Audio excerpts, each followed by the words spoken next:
Estamos de vuelta, seguimos en directo. Esta tarde vamos a ver y hablamos del incremento hasta de un 70% de contagios en Castilla y León en las últimas horas. 402 contagios más.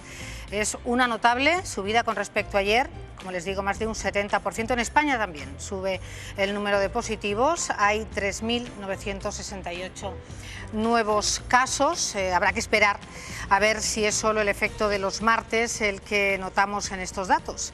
También lamentamos hoy la muerte de 28 personas más en nuestra comunidad como consecuencia del coronavirus, que es el mismo número que ayer. En España crece la cifra de fallecidos, son 430. Pero por el contrario hay que celebrar los 185 pacientes que han recibido el alta en nuestra comunidad y en el conjunto del país más de 1.900 personas en las últimas horas. Así los datos. Vamos a saludar al vicepresidente de la Junta y miembro del Comité de Expertos Autonómicos, el señor Francisco Igea. Muy buenas tardes, señor Igea. Hola, muy buenas tardes. Gracias por atendernos. Lo primero, ¿cómo se encuentra? Bien. La verdad es que son días de mucho trabajo, no te da tiempo a pensar en otra cosa que en el día a día, y la verdad es que en estas circunstancias lo que nos toca es trabajar, no podemos hacer otra cosa. Pues si le parece, arrancamos por ese Consejo de Ministros, esa rueda de prensa de la señora Montero, donde ya hablaba y explicaba un poco más en qué consistía ese alivio de los jóvenes, de los niños hasta los 14 años. Hablábamos del acompañamiento por un mayor, de la responsabilidad que recae, por supuesto, en los padres, y que en esos desplazamientos podrán ir al supermercado, a la farmacia, a entidades financieras a partir del próximo lunes. Sabemos que hablaba la señora Montero, que es un alivio parcial, pero también hablaba de los menores de entre 14 y 18 años que podrán ir solos a comprar el pan o productos similares. Bueno, de otras tantas medidas que, si le parece, luego hablaremos, pero si nos ceñimos al aspecto sanitario, a ese comité de expertos autonómicos donde usted está, vicepresidente, le he escuchado decir que entiende que puede haber sido una ocurrencia o una decisión política, porque en ningún caso usted ha visto el informe en el que se basa el presidente del Ejecutivo para esa salida durante un tiempo de los más jóvenes. Bueno, la verdad es que no lo hemos visto, con nosotros no se ha consultado, ya lo dije ayer, tuve ocasión de decirlo ayer, y bueno, el anuncio que se ha hecho hoy, pues yo creo que no se sustenta con una lógica razonable dentro de la epidemiología, ¿no? Es decir, no tiene mucho sentido permitir que vayan 2 personas en vez de una a un medio donde más contagios suponemos que continúa habiendo, donde más gente, donde más frecuentación de gente hay, ¿no?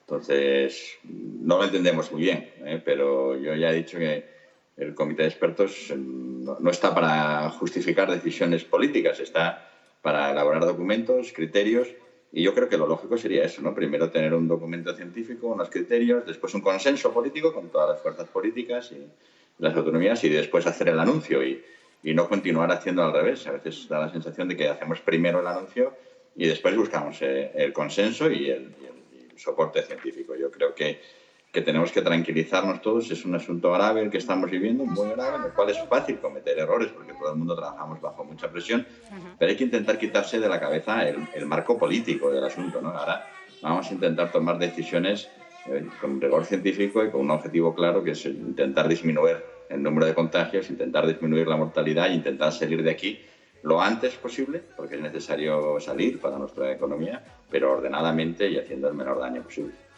Entonces, a su juicio, como miembro de este comité, señor Igea, y además que es médico, ¿qué es lo que se debería de haber hecho por el Ejecutivo Central?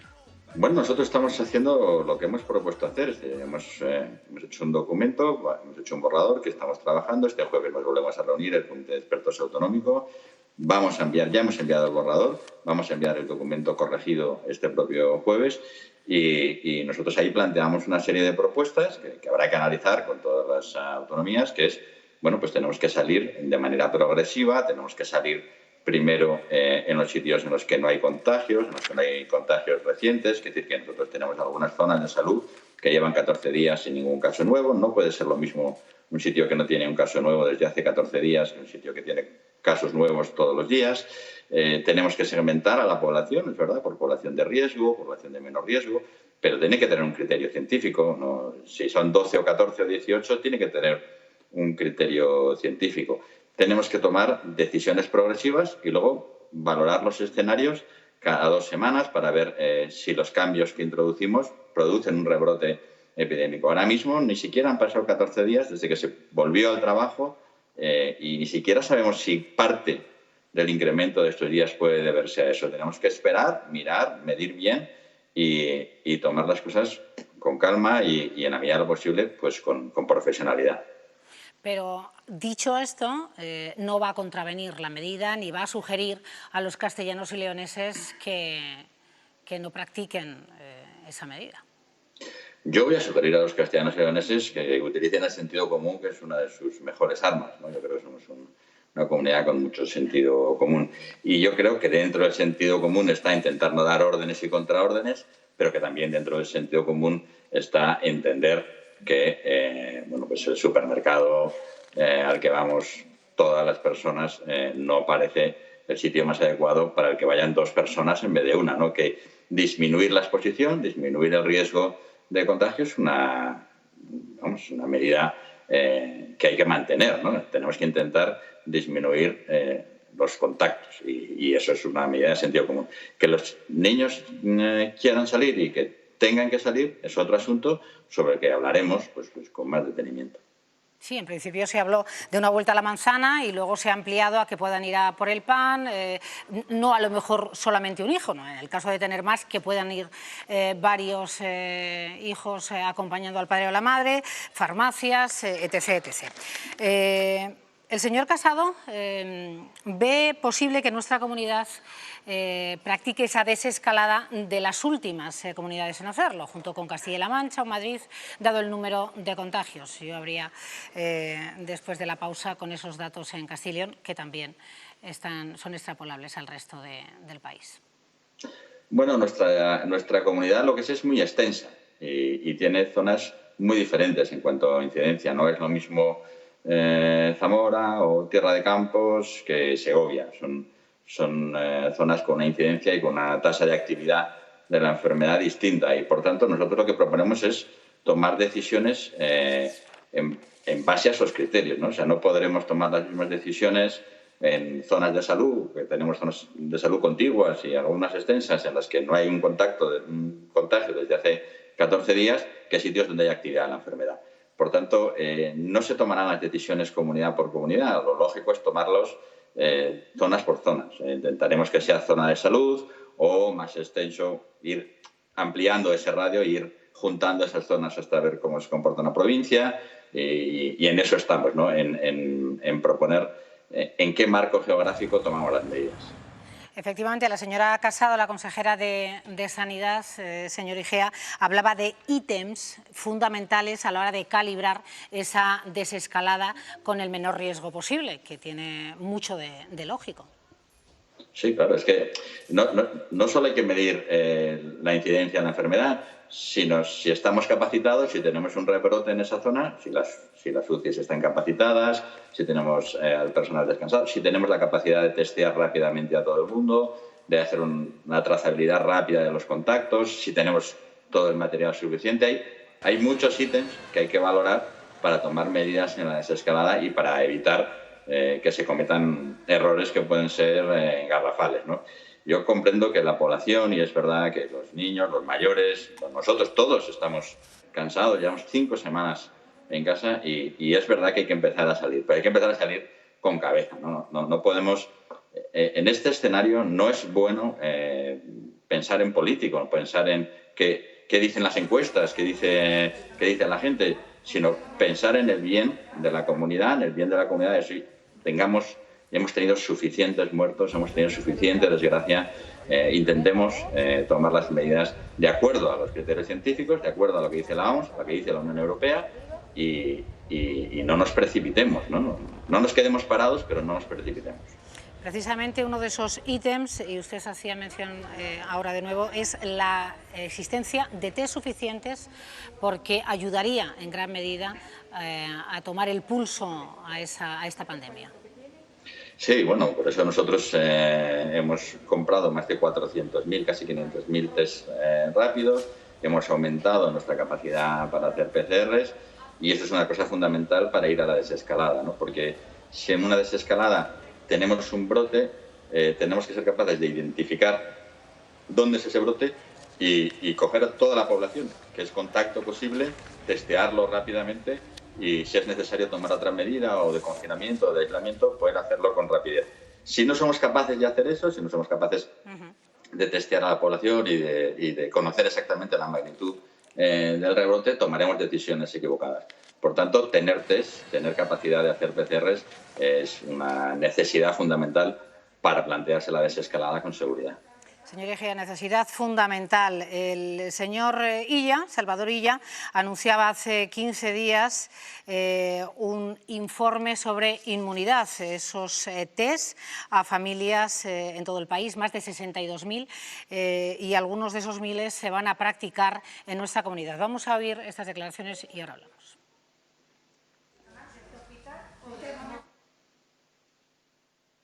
El saber el número real de personas en nuestra población, o al menos una estimación precisa o lo más precisa posible del número de personas que se han infectado en nuestra población, es importante, pero no es el único parámetro necesario para poder iniciar procesos de cambio de fase o de cambio de las medidas que estamos utilizando ahora mismo para controlar la pandemia. Medir el nivel de inmunización al virus de las familias españolas, también de las castellano y leonesas. ¿Cuándo se van a comenzar estos test aleatorios? Bueno, yo he aprendido una cosa a lo largo de esta crisis, que es no hacer anuncios. No hacer anuncios que no dependen de uno, porque luego ocurren las cosas que ocurren, ¿no? Nosotros sí tenemos ya de camino esos cientos de miles de test. Nosotros tenemos la intención probablemente de hacer un estudio de seroprevalencia también propio, eso tenemos que decirlo este jueves, y lo haremos cuando tengamos aquí todos los test necesarios. En principio, el Gobierno nos ha anunciado que esto se podría hacer el 27 con los test que ellos nos aportan. Tenemos que ver cuál es la sensibilidad, porque si tenemos unos test con una sensibilidad muy baja, hemos tenido algunos test con una sensibilidad del 60%, eso no es muy útil para calcular la prevalencia de inmunidad, y esperamos poder hacerlo pues a lo largo de las 2 próximas semanas. Señor Egea, a esos test que usted se refiere, que haríamos desde la propia comunidad, ¿son serológicos, como los que apunta el señor Illa? Sí, los test rápidos, lo que la gente conoce como test rápidos, son todos ellos test serológicos. La primera partida que se nos proporcionó no diferencia los dos tipos de inmunoglobulinas, unas inmunoglobulinas, que son las IgG, y otras que son las IgM. La IgM indica que estás pasando la enfermedad de forma aguda, y la IgG que ya la has pasado, ¿no? Entonces es bueno tener unos test que son capaces de diferenciar una cosa de otra, porque nos indica que hay pacientes que están pasando la enfermedad y que por tanto están activos y que por tanto deben de ser aislados y tratados, y pacientes que ya la han pasado, ¿no? Ese es el asunto importante. Y luego hay otro asunto, que es que los test tienen que tener una sensibilidad suficiente. Si yo tengo un test que tiene una sensibilidad del 60% o del 50%, quiere decir que solo detecta 6 de cada 10 personas que han pasado la inmunidad, el estudio no me sirve para saber exactamente qué porcentaje de población tengo que haya pasado la enfermedad. Por lo tanto, hasta que no tengamos los test aquí, no hayamos comprobado de manera fehaciente su sensibilidad y no veamos exactamente su utilidad, pues no podemos anunciar nada. Nosotros, ya le digo, estamos en ello, hemos hecho una compra muy importante de test serológicos, queremos verlos aquí, queremos probarlos, comprobarlo con nuestros laboratorios, su sensibilidad, antes de empezar a hacer ninguna otra cosa. Efectivamente, porque han llegado nada más y nada menos que 21 aviones con cargamento, con protección material de protección sanitario, de test también, señor Igea, y restan por llegar, el último además, con una capacidad increíble.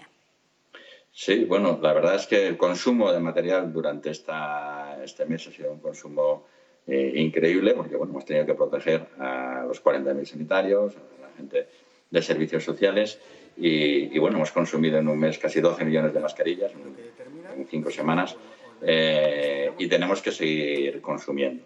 Y además tenemos que tener un stock, porque una de las cosas que queríamos antes de plantear la desescalada es poder tener un stock suficiente para que, si se caen las líneas de abastecimiento, no nos veamos en otro problema.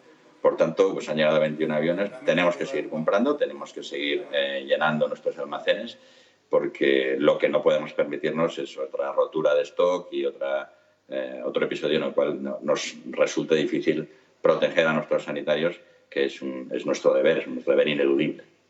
Pues ha tocado, señor Igea, ya para ir terminando, la palabra mágica estos días, mascarillas. ¿Qué pasa? Díganos si tiene más conocimiento, que seguro que lo tendrá, esas mascarillas que anunciaba el ministro Marlaska, el ministro del Interior. Desde hace días a las farmacias siguen sin llegar. Se están procurando ellas mismas. En unos minutos abordaremos este tema nuevamente con uno de los presidentes de colegios de farmacéuticos de nuestra comunidad. ¿Qué pasa con esas mascarillas? ¿Por qué no acaban de llegar? Bueno, pasa en que ahora mismo son el producto más preciado del mundo, ¿no? Hay que tener en cuenta que esto es una pandemia, afecta a todo el mundo, afecta a América del Sur, América del Norte, Europa, y todo el mundo compite por el mismo producto. Y es una situación de mercado muy compleja. En esta situación de mercado, que es muy compleja, conviene no tomar decisiones a veces que pueden parecer populares en un inicio o que pueden parecer útiles, pero que pueden ser muy peligrosas. Ya nos pasó al principio. Nos pasó al principio de la crisis. Si yo digo, oiga, mire, voy a fijar el precio de las mascarillas para que no se especule, ¿quién puede estar en contra de eso? ¿No? Es decir, ¿qué cosa tan razonable?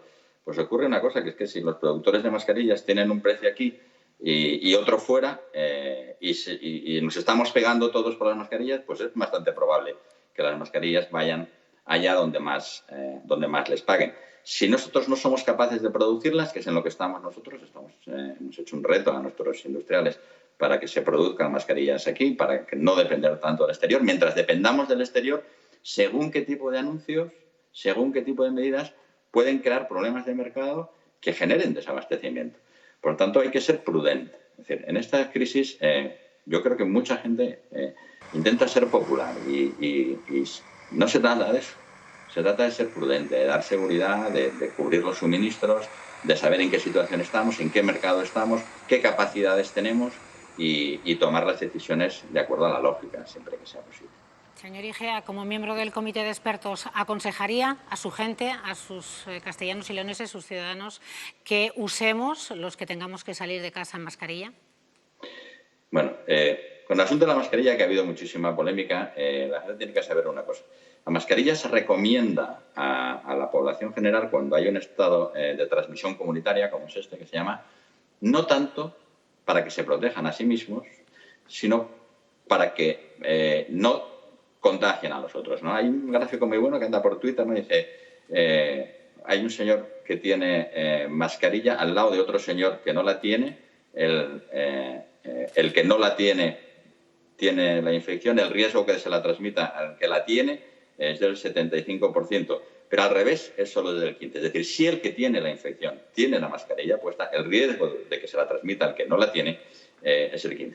Nosotros ahora lo más probable se va a dar la recomendación de que todo el mundo vaya con mascarilla para disminuir el riesgo. Pero la gente tiene que entender, porque en estas semanas ha habido mucho lío, ¿no? Entonces, bueno, ¿no me protege o no me protege la mascarilla? La mascarilla en la comunidad, en la población, se recomienda no tanto como una medida de protección individual, sino como una medida de protección colectiva, de que sabiendo que tenemos mucha gente que tiene el virus y que es asintomática, de esa manera conseguimos que se propague menos. Pero aún así habría que recomendar que las lleváramos.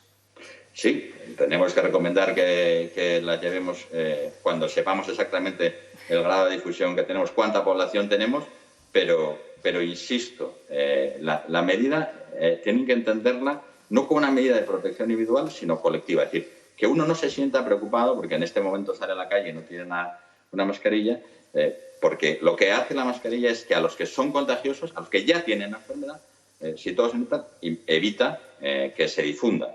Por tanto, no es tanto en este tipo de mascarillas, otra cosa son las mascarillas que utiliza el personal sanitario, ¿no? Porque tienen otro grado de protección y tienen otras características. Pero en este escenario comunitario, el uso de la mascarilla, insisto, es un uso más orientado a que tú no contamines que a que no te contamine. Es que, si me lo permite, tiene que entender el despiste de la ciudadanía en general en torno al uso de las mascarillas. Bueno, desde la OMS hasta el Gobierno parece que lo sugiere, pero no lo obliga porque no va a haber suficientes. En fin, estamos muy perdidos. Ha habido muchos cambios de criterio y en esta epidemia ha habido muchos cambios de criterio sobre muchas cosas, porque la gente tiene que entender que a veces se nos olvida que el primer caso es de enero. Es una enfermedad que tiene 4 meses, no llega a 4 meses. Y estamos aún aprendiendo muchas cosas sobre la marcha a muchísima velocidad. Parece que han pasado años, pero en realidad solo tiene 4 meses, ¿no? Y es verdad que ha habido recomendaciones cambiantes y, por ejemplo, tampoco sabemos todavía exactamente qué inmunidad deja el virus, ni si es bueno estar inmunizado o no, siquiera. Sabemos que es bueno saber si estás inmunizado o no, pero ni siquiera llegamos a saber qué grado de protección tiene cuando has pasado la enfermedad. Por tanto, estamos aprendiendo muchas cosas sobre la marcha. Es normal que la gente a veces se desconcierte y nuestro trabajo, el trabajo de los políticos, es el intentar que la gente no se desconcierte más de lo que uno se desconcierta cuando vive una situación como esta, que es una situación inédita en los últimos 60 años. Claro, quizás terminamos como empezaba usted, señor Egea, apelando a la prudencia y hablar desde el conocimiento de causa y con información contrastada. Por eso le agradecemos tanto que haya entrado en directo y, si me lo permite, llamaremos más a su puerta en los próximos días. Bueno, pues nada, aquí estaremos. Me temo que no vamos a salir. Gracias, un abrazo. Venga, a vosotros por vuestro trabajo. Bueno, pues ahí estaba. Cambiamos de tercio, seguimos en torno a ese Consejo de Ministros, a lo que ha dado de sí, y no solo se ha hablado de cuestiones sanitarias, de ese alivio para los más pequeños, de la salida, sino también de medidas económicas. Sin duda hay un paquete de más de 30 medidas que se han adoptado hoy.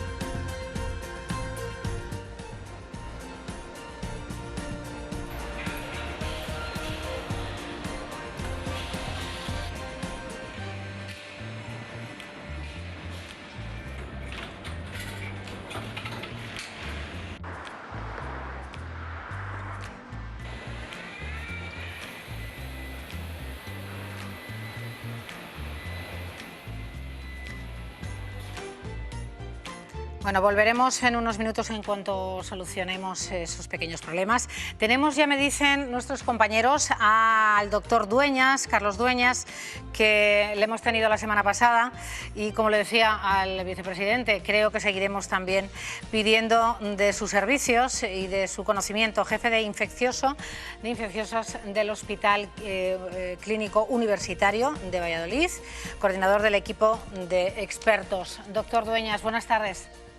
Buenas tardes, Cristina.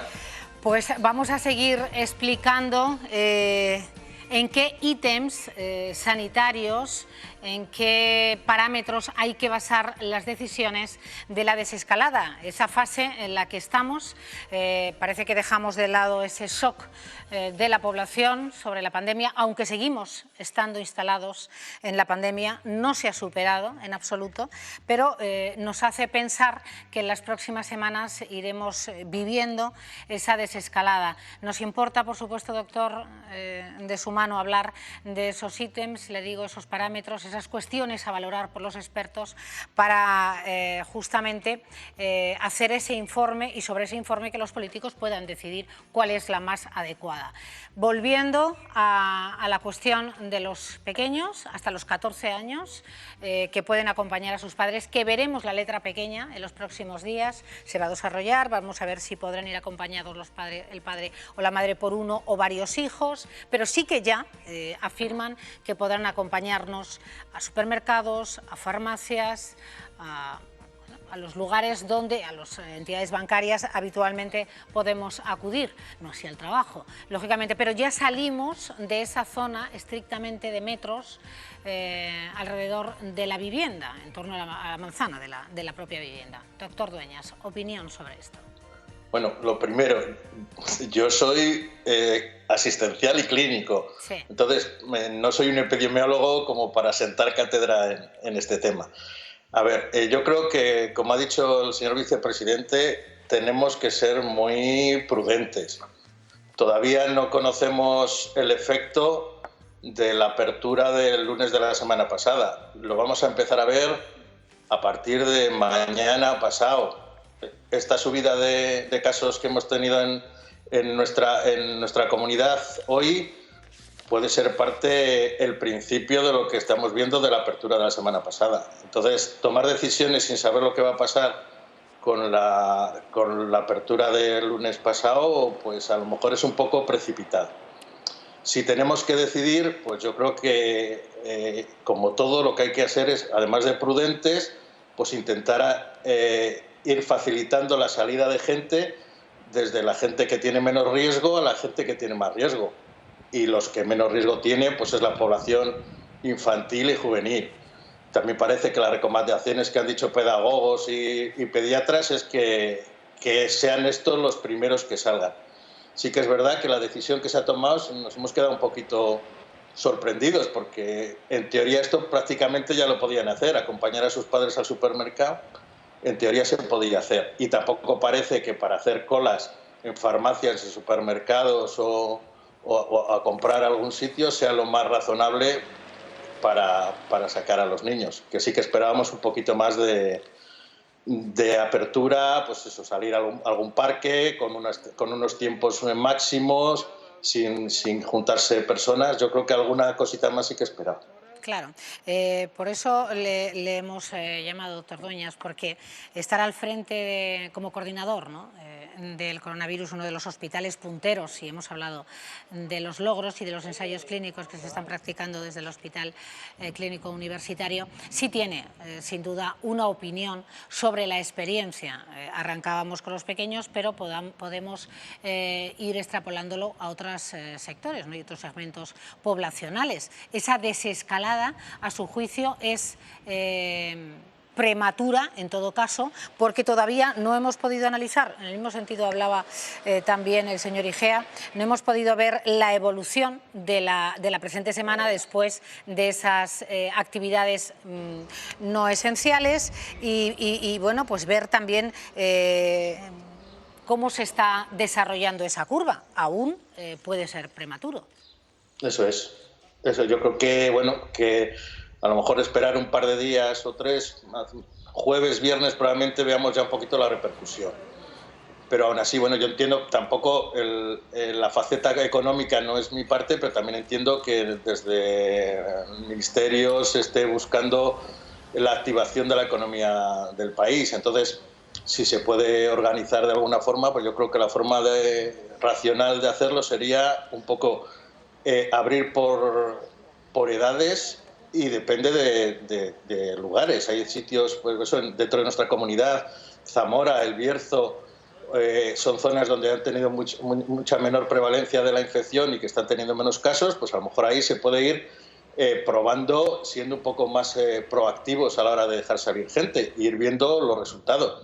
Segovia, Soria, Valladolid, León, Salamanca, que son ciudades que han tenido una prevalencia muy alta de esta infección, pues a lo mejor tenemos que ser mucho más cautelosos a la hora de ir abriendo la mano para que vaya saliendo la gente, porque precisamente son también los hospitales los que todavía están muy cargado, las UBI están muy cargadas y a lo mejor hay que ser más tranquilos a la hora de ir permitiendo la salida de las personas. Claro, parece que hay como unas ganas irrefrenables de que esa fase de desescalada entre a formar parte ya de nuestra día a día, pero es que los datos son los que son y aún hay muchos muertos diarios. Sí, sí. Hombre, yo lo entiendo, porque llevamos 5 semanas encerrados y la gente empieza a estar cansada, es normal. Pero yo creo que eso que sí, lo decía el señor vicepresidente, somos bastante sensatos, tenemos bastante sentido común en nuestra comunidad. Yo creo que explicando las cosas razonablemente la gente las entiende y se generan menos dudas, ¿no? Pues como siempre, siempre un placer, doctor Dueñas, que entre en el programa. Muchas gracias, Cristina. Gracias, un abrazo. Gracias. Bueno, antes hablábamos del tan traído y llevado tema de las mascarillas. Yo creo que el vicepresidente ha hablado muy claro. Ahora nos gustaría que hablara con la claridad también que acostumbra el señor Prieto, Juan Prieto, presidente del Colegio Oficial de Farmacéuticos de Zamora. Muy buenas tardes, señor Prieto. ¿Le tenemos? Señor Prieto, buenas tardes. Hola, buenas tardes. Buenas tardes desde Zamora y como presidente del Colegio Oficial de Farmacéuticos. Recuerda que hace unos días hablamos de que no tenían noticia de esas mascarillas anunciadas por parte del Gobierno para que las farmacias estuvieran abastecidas y los ciudadanos pudieran comprar. Además, si me apura, en el caso de que son mascarillas quirúrgicas con mucha más necesidad, que valen para poquitas horas. Para poquitas horas, sí. Sí, al margen de lo que las farmacias y de ese Consejo General, que ahora hablaremos de farmacéuticos a nivel nacional, procuran y están trabajando, de esas mascarillas de las que hablamos hace días, ¿seguimos sin tener noticia?